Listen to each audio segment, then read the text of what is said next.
Hello friends, কেমন আছো তোমরা সবাই? আশা করছি সবাই খুব ভালো আছো, সুস্থ আছো। আমিও খুব ভালো আছি। চলে এসেছি নতুন আরো একটা ভিডিও নিয়ে। এটা কিন্তু পার্ট 2। পার্ট 1-এ তোমরা যে ভিডিওটা দেখেছিলে সেটা ছিল আমি আমার মুখে, গলায়, হাতে আর পায়ে মুলতানি মাটির একটা প্যাক বানিয়ে লাগিয়েছিলাম। সেটা আমার এক সাবস্ক্রাইবারের রিকোয়েস্টেড ভিডিও ছিল। আশা করছি ভিডিওটা তোমাদের ভালো লেগেছে। তো তোমাদেরকে তখনই আমি বলেছিলাম যে পার্ট 2 করব। So this is the part 2। And hair অয়েলিংও করা ছিল, সেই সময় হেয়ার অয়েলিং করেছিলাম, হেয়ার ওয়াশ করেছি, ভালো করে স্নান করেছি। আজকের স্নানটা একটু স্পেশাল ছিল। স্পেশাল মিন্স পুরো প্যাক লাগিয়েছি বলতে পারো, পুরো বডিতেই প্যাক লাগানো ছিল, তো সেগুলোকে রিমুভ করতে হবে। আর মুলতানি মাটি শুকিয়ে গেলে মানে পুরো যখন ড্রাই হয়ে যায় না, ওটাকে জলে ভিজিয়ে তোলাটা খুব মুশকিল। কারণ ওটাকে জলে যেই আমি ভেজাবো, ওটা ঘষবো যখন, না রাব করি যখন, তখন ওটা কাদা কাদা মতন হয়ে যায়, চট করে ছাড়তে চায় না। সো কোনো রকমে ধুয়ে তারপরে আমার কাছে স্ক্রাবার বানিয়ে রাখা থাকে চাল আর মুসুরির ডাল দিয়ে। ধুয়ে সেই চাল আর ডালের যে স্ক্রাবার, সেটা দিয়ে ভালো করে মুখে, গলায়, হাতে, পায়ে স্ক্রাব করেছি। অ্যান্ড ফেস প্যাকগুলো বা যে ধরনেরই প্যাক হোক না, ফেস প্যাক ফেসে লাগাও বা বডিতে লাগাও, সেটা যদি স্ক্রাব করে একটু ভালো করে ক্লিন করা যায় না, খুব ভালো করে ক্লিন হয়। খুব ভালো করে ক্লিন হয়েছে, বাট সেটা হয়তো ক্যামেরাতে ভিজিবল হবে না, কারণ ফর্সা করে দেয় না, জাস্ট ক্লিন করছে। সো যাই হোক, আমি তোমাদের তখনই বলেছিলাম যে পার্ট 2 করবো, তো এটা হচ্ছে পার্ট 2। স্নান করে চলে এসেছি, এইবারে স্নানের পরে যা করণীয় সেটা করব। সো চলো, সেটাই তোমাদের সাথে এখন শেয়ার করব। আর এই ভিডিওটার সাথে হেয়ার ড্রাইংটাও অ্যাড করে দেবো। বাট রাইট নাও আমি এখন যেটা করব, স্নান করে বেরিয়েছি, তো স্নান করে বেরোলে এমনি মুখ হাতে স্কিনের টান ধরে, একটু ময়শ্চারাইজার ক্রিম কিছু একটা লাগাতে লাগে। আর আজকে যেহেতু আমি প্যাক লাগিয়েছি, সো আরও বেশি টান ধরছে, সেই জন্য আমাকে একটু ক্রিম আর ময়শ্চারাইজার তো লাগাতেই হবে, নাহলে আমি ঠিক নিজেকে কেমন শুকনো শুকনো মনে হচ্ছে। সো চলো সেটা আগে লাগিয়ে নিই।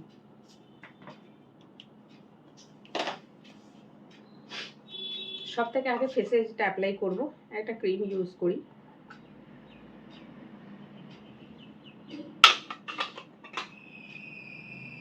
ঘড়িতে কটা বাজে জানো? আমার আজকে খাওয়া দাওয়া সব ডগে উঠে গেছে।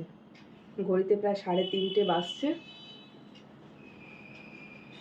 সকাল দিয়ে কিছুই খাওয়া হয়নি, শুধু চা বিস্কুট।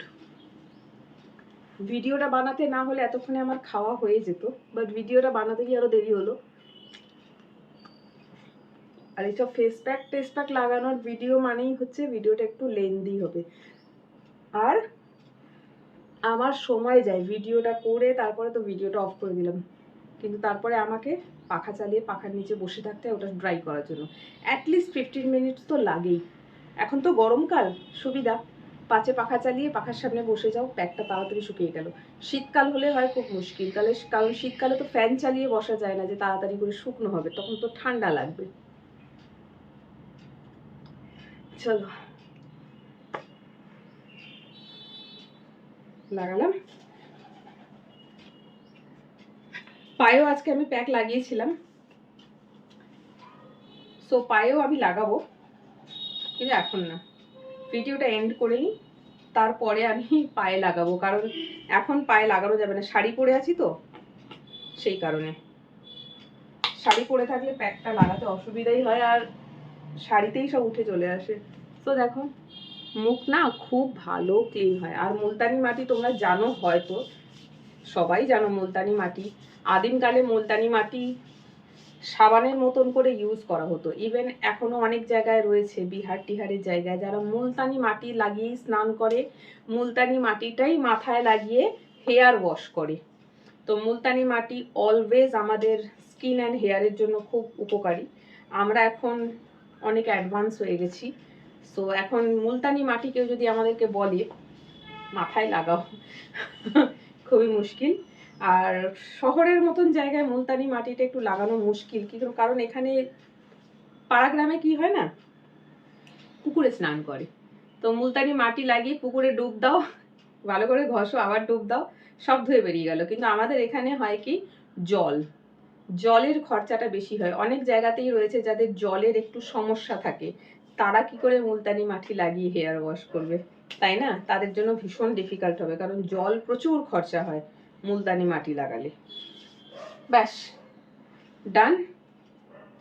হয়ে গেছে। আমি এবারে করব হেয়ার ড্রাইং। তো চলো, খিদে পেয়েছে খুব জোর, আর খিদের থেকে বড় কথা হচ্ছে আমি ভীষণভাবে টায়ার্ড আজকে। তো চলো আমি হেয়ার ড্রাইংটা করে নিই।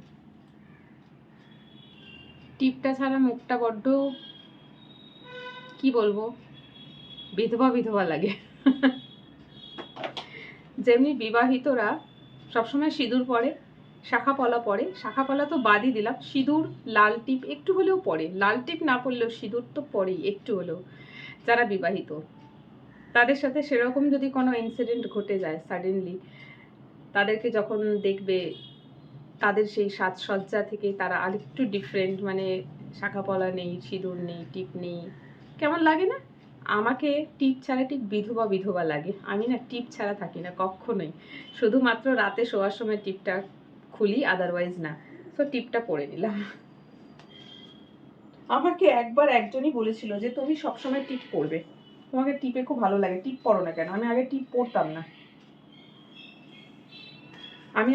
পরতাম না, আমাকে আমার এক বন্ধু বলল টিপ পরবে, মুখটা খুব সুন্দর লাগবে। আর সেই যে বলেছে, সালটা ছিল 2016, তখন থেকে কন্টিনিউ টিপ পরি। তার আগে টিপ পরিনি কারণ জানতামই না যে টিপ পরলেও মুখটা একটু অন্যরকম লাগে, ভালো লাগে দেখতে।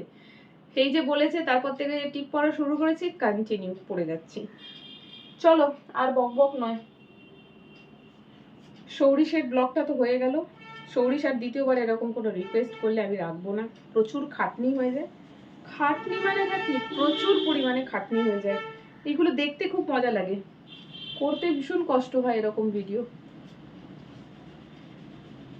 কত সময় ওয়েস্ট হলো, খাইনি এখন অবধি, 3:30 বেজে গেল। আর হাত পা ভীষণ ব্যথা করছে।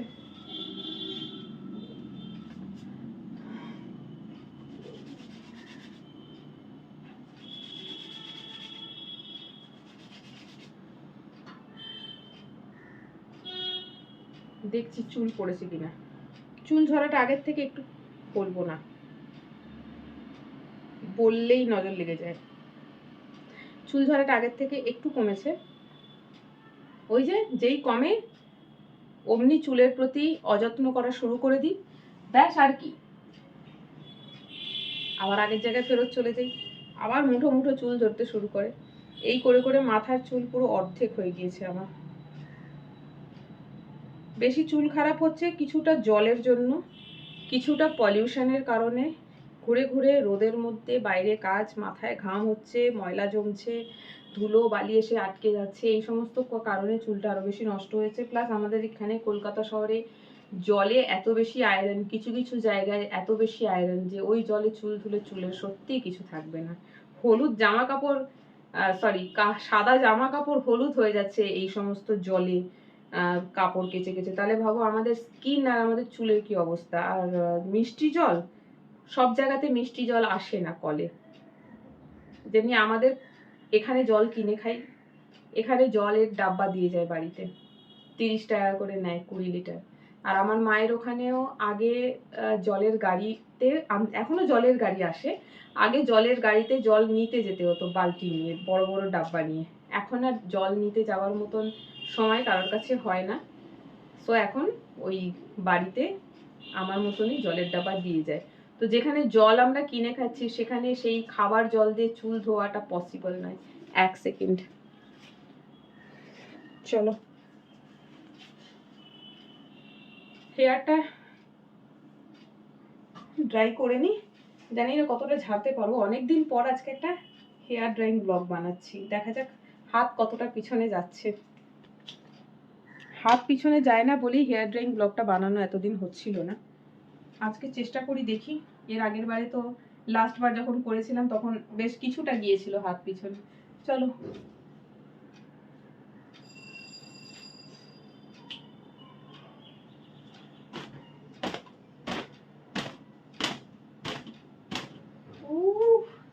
কি হাত ভালো হয়েছে না?